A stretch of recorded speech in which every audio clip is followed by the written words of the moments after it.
pada masa yang sangat lama setelah Nabi Adam alaihissalam, manusia mulai melupakan Allah. Mereka tidak lagi menyembah Tuhan yang Maha Esa. Sebaliknya, mereka menyembah berhala-berhala yang mereka buat dengan tangan mereka sendiri.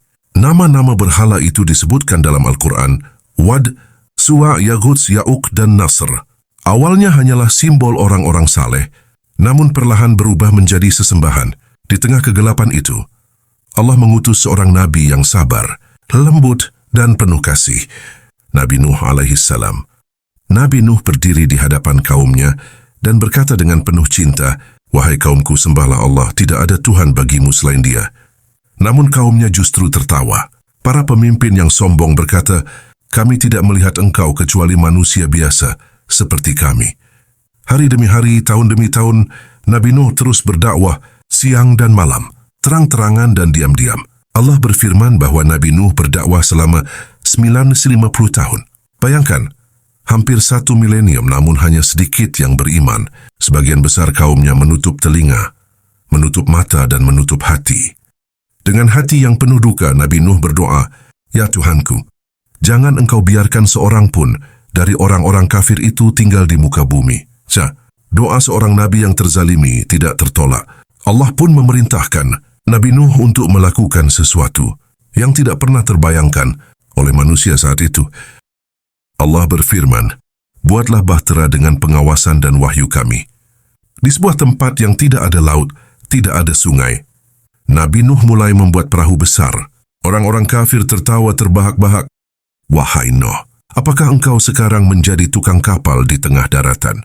Namun Nabi Nuh menjawab dengan tenang, "Jika kalian mengejek kami hari ini, maka kelak kami akan mengejek kalian sebagaimana kalian mengejek kami."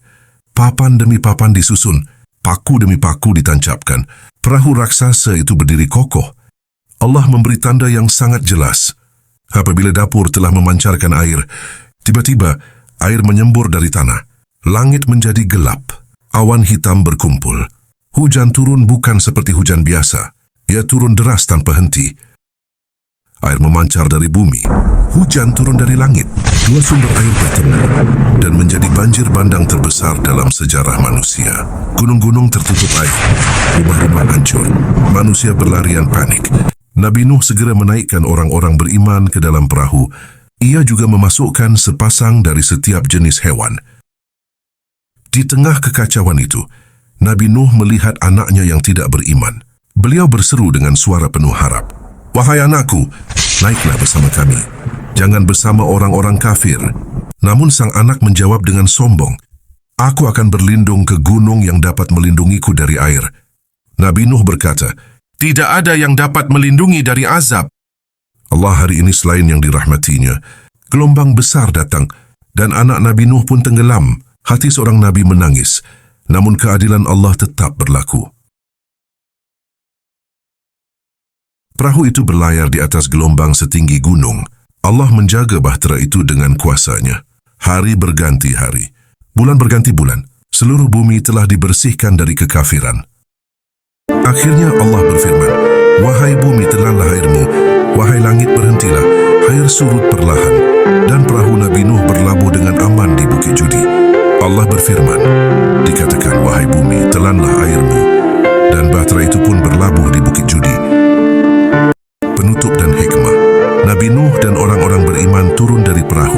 Mereka memulai kehidupan baru. Dunia dibangun kembali di atas tauhid.